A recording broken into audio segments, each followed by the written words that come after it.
Is your existing supply chain and logistics consultancy provider failing to deliver? Our experienced, thought-leading team at Laguru could be your choice for an intelligent and friendly professional supply chain.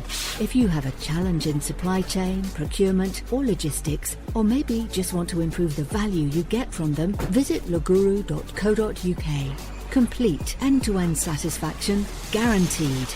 Coming up in this episode. We didn't want it to feel like an auction. So we approached it from the perspective of how do you give feedback during a bidding event without it being you're the top, you're the bottom. The Logistics Collective podcast is a series focused on the logistics industry, where there are many incredible stories to be told. We'll be speaking with those who've worked and are working within the industry today. What have been their experiences, good and bad, since joining, and would they recommend a career in the industry to others? Here's your host, Malcolm Pope. Welcome to a new Logistics Collective podcast. Remembering and perhaps lamenting the early days of eSourcing of logistics, we talk about, from our initial spark, how did we move to value creation? And again, I have with me the wonderful Tom Wanseedler and the cerebral Paul Martin. You and me both. We've both got sort of slightly, Yes. we're all lacking hair, but there you go. Partly because of that project. Yeah, probably. Probably. In our first episode, we really sort of talked about how we actually got together and how we found, and then I was accused of having a shotgun marriage of you two, and you were probably right. And we sort of had an initial sketch out of the problem that we solved, and we talked about both of the solutions and where did they fit. And my probable initial observation of both organisations is that you were in a development path to probably compete with one another. You know, there was that Tom would take his intelligent RFI solution, which was intended to be a marketplace, and was probably looking at optimization as the next stages of it. And Paul probably, I would have seen that your business would have moved away from its optimization and marketplace, and would say, well, okay, we need to do something better than a supporting Word document as a specification. You would have moved in the direction. I could sort of see, and maybe I was wrong, but I could see some parallel paths of development, and I was just the unreasonable, I want it all and now. Yeah, I think you're right. We had overlapping capabilities that Tom and Translogistica were much better at the front-end data collection process, and that to combine that was stronger at the downstream analytics process. But in the middle there, we did some upstream data collection, Tom did analytics, and so that overlap, your point, made us frenemies in that sense that we were complementary, but reluctantly, because, we wanted to try to obviously do everything, and we're willing in both cases to invest in areas that we may have thought were weaker than the complement. Absolutely agree. That project at that time, I will say that I think your insistence that we do this together was an absolutely superb decision. It really was. Yeah, it wasn't without consequence. It was a bit like, let's have a look at the scope initially, what we were trying to do. So I said in the last episode, it's in terms of a contract value, multi-100 million, tens of thousands of SKUs, multi-site, actually multi-temperature and multi-channel solution. And it was a collaborative tender. That's the bit that that I maybe sometimes forgot. We were doing this on the frozen side with a collaborative partner of Young's Bluecrest at that time. And that had its own interesting handling characteristics as well. How many more parties do you want? And what we wanted to do is look at improving the value that we achieved out of it. So we wanted to take a broader approach. We wanted to look at the risk and cost of change. And we didn't just want an e-auction or reverse auction, but we wanted technology-supported negotiation with humans fully involved and engaged. And actually, it was probably one of the largest UK transport tenders outside of retail in terms of its scale and ambition. And we were using technology in that way for the first time. And I also had a lot of wonderful people in Heinz to sort of get aligned to say, well, hang on, guys, what do you want? Because the art of this is about building a specification. And I was probably engaging across 5 functional areas even before we were building the tender. You were running workshops to understand how. And then you had probably, I think I had a list of unbelievably 30-odd logistic service providers, which were whittled down. But then you had to engage with them. And one of the key things that a lot of procurement people forget is that you have to sell the buy. And so, we had to have briefing sessions and then obviously then training sessions for those logistic service providers to get their interest, and then to say, well, okay, how is this going to be? Because it was completely different and completely new to them. What we got from them was, oh, not another bloody e-auction, is it? And our response to that was, no, it's not. It is something entirely different.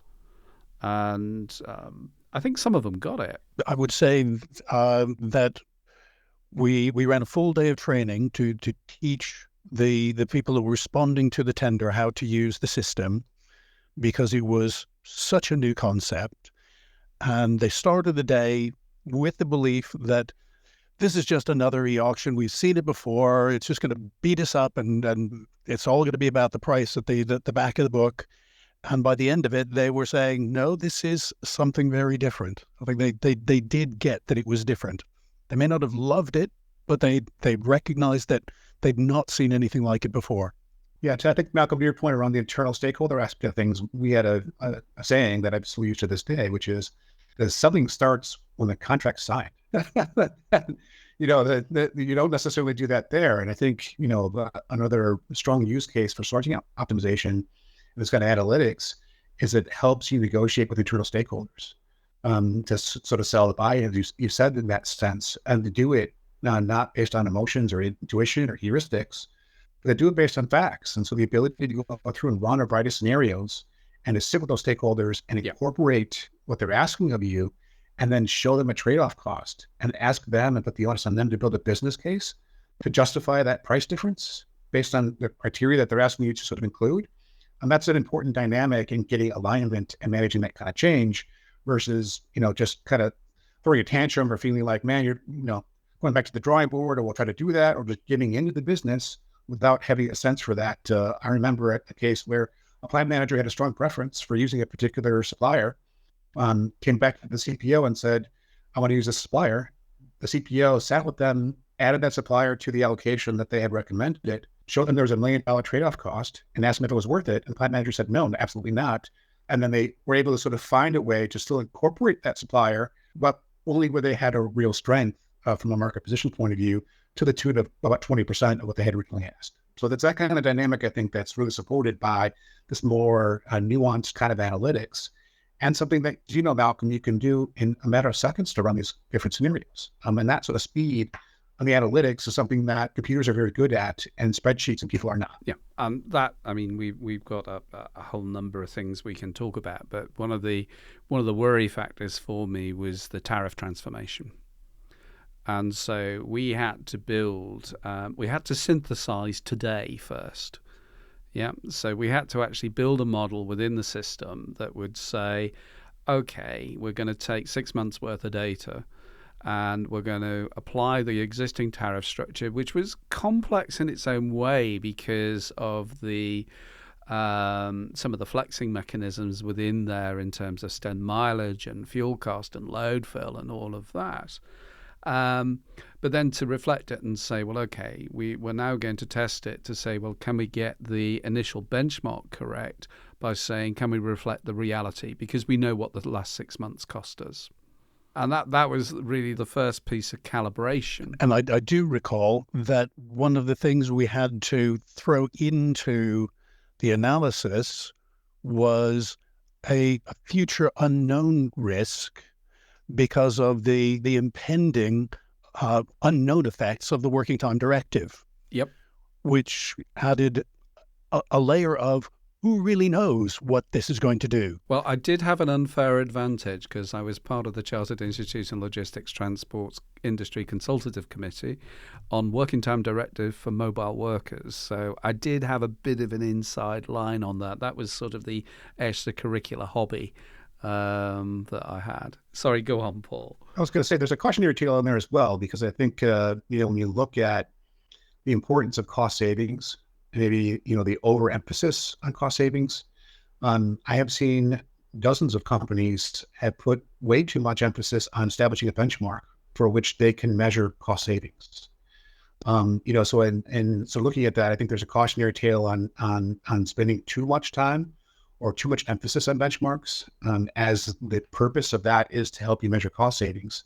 If cost savings, it's important, don't get me wrong, but if you want to look at the value side of things, you do need to be somewhat flexible in the way that you recalibrate how you're going to measure the value on that. Maybe incorporate that into benchmark. But there's, at least that's kind of a cautionary tale on the benchmarking side of things, because it is a tool used for cost savings measurement. Absolutely agree. And it's not a for me, it's that and nothing else. It was that had a purpose, and the purpose of that was all about managing risk. So what you don't want to do is to move to something, and it turns out, even though you sort of look at it on a tariff basis, which it would be hard, it would have been hard to do in that environment, but what you saw from a tariff wasn't actually reflected when you actually engaged and implemented it. And so quite often you will find quite theoretical statements of cost saving being made by procurement. Yep. And they don't bear out the result of that actually engaging. And I've had circumstances of theoretical savings being declared by, shall we say, one of the big four consultancies in a later role. Yep.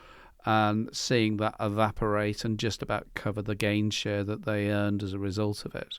And so, yeah, we call it screen savings. Yeah, indeed. And the sort of baselining is as much as anything, it is about risk management. It doesn't preclude or exclude looking at more value-based criteria. In fact, it's quite the reverse. But in this environment, it was about validation, because you're going to have some people say to you, you've got to look at those multiple stakeholders, and some of those stakeholders are from finance. And some of those stakeholders are going to be GMs and directors with responsibility for the budget overall. And they, from my mind, I've got to keep them safe. I've got to keep them happy and safe as a result of doing that. That's sort of the minimum. Don't make it worse than it is already. Yeah, and it's interesting because I worked with a large consumer products company that wanted to change the way that they were measuring marketing. So if you think of the marketing sort of evolution, they used to be measured on impressions and how many people were in circulation for magazines, and that it moved into more digital. And so using sourcing optimization, they went back and used their old model. And then they created a new model for measuring value. And they went through and ran scenarios in which they could choose which model they were going to use to optimize that. And so that they can see the difference there and move towards a new way of measuring success and value. So I think that's another sort of important point is, you do want to pay reverence to the past and measure that and establish a baseline and what the impact's going to be. But you may also want to go through and begin to create new formulas for value so that you can then look at a richer allocation. And what's different? If we award based on the old way that we measured sort of value against the new one, how does that allocation differ? And how do we measure those risks? What are the differences in those things? If there's no difference whatsoever, your decision is very easy. If it's dramatically different, then you really got to go through and see, hey, yep, are we measuring value in the right way? This is a baseline level. I don't disagree with anything that you've said. Although as a marketing skeptic, I'm always going to say, how do you actually measure the value of marketing? But that's for perhaps another session. There is value to marketing. It was a cruel segue of my mind, so forgive me. I use it as an example because it relates to the services aspect of things too. Yeah, no.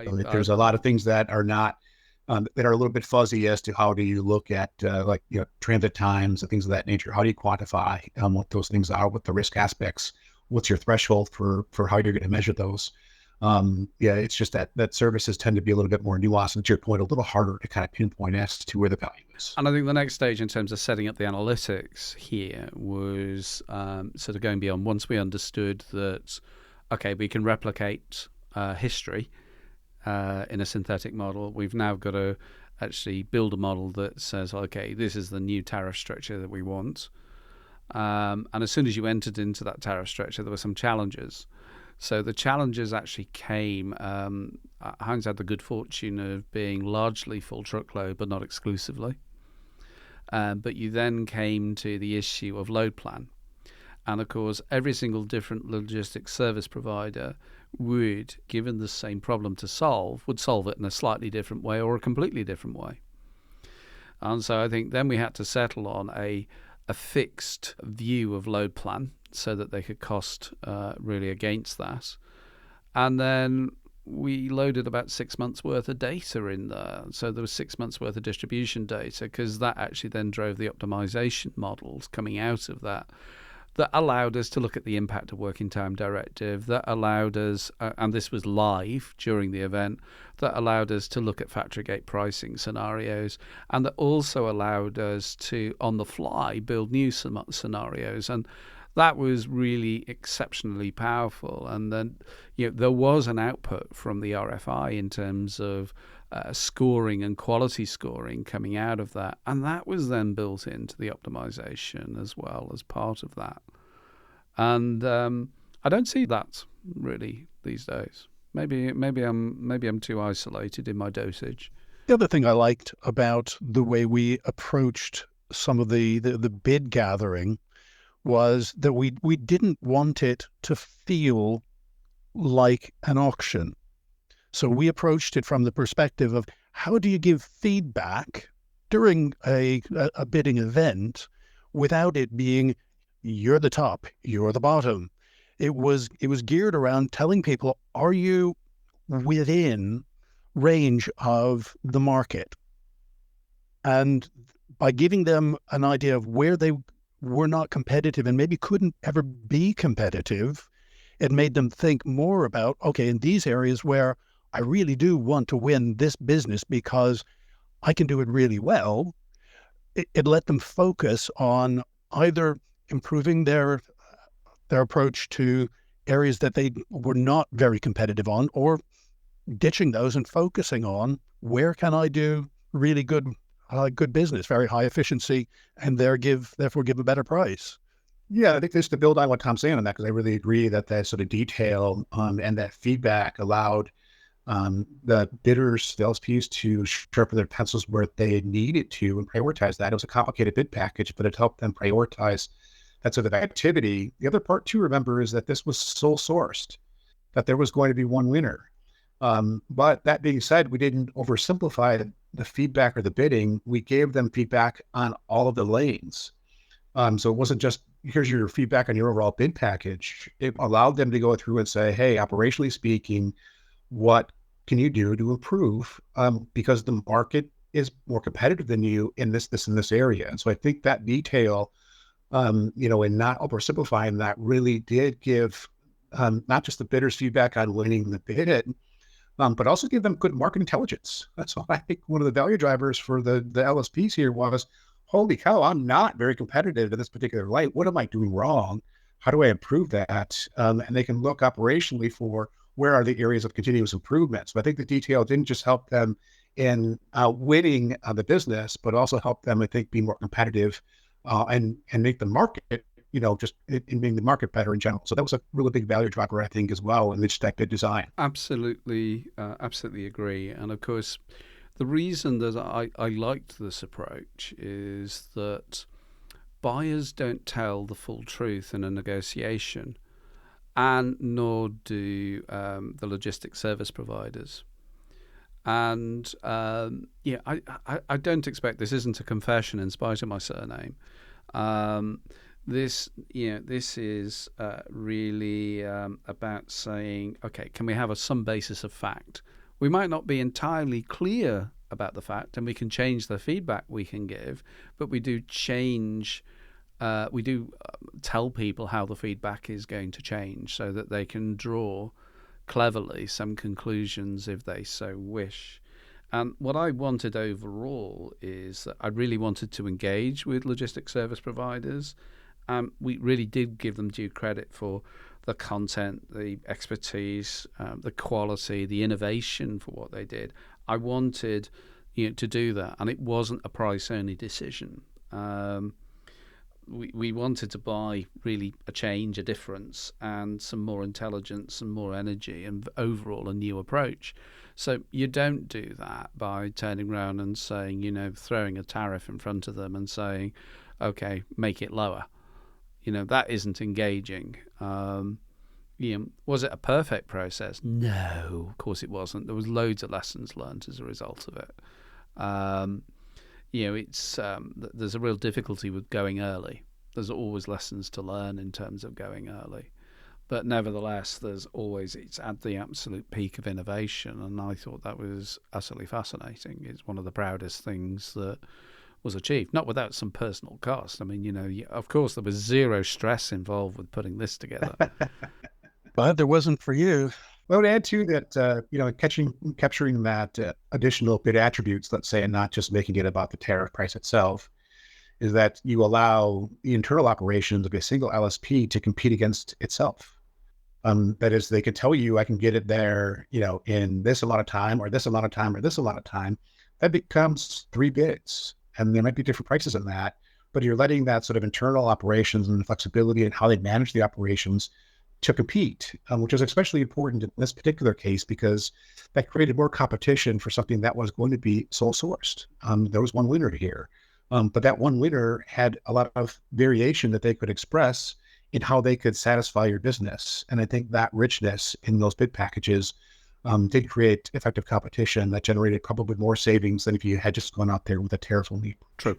And again, I was said, you're not going to get 2% out of this. Was the loving challenge? Why are you turning yourself inside out? Was the sort of counsel given to me. And by the way, it was one LSP per temperature regime. So we did actually end up with 2. We had an okay result on one side and a more stellar result on the other. And interestingly, the more mature element, which is about fourth generation outsourcing, was the most radical change out of this. It was the larger part of it, but it was the most radical change. But on that note, I'm going to conclude this episode, and really thanks to Paul and Tom for participating. We've certainly hope you've enjoyed the podcast, and please look out for our next episode. Remember that you can access all of our logistics podcasts on logisticscollective.com. Please like and follow us, and we'll inform you when the next episodes are being published. We also publish on all of the common podcast platforms, including Spotify. You can get in contact by email, podcast@logisticscollective.com, or leave a voice message on our website, logisticscollective.com. The podcast is a production by Laguru.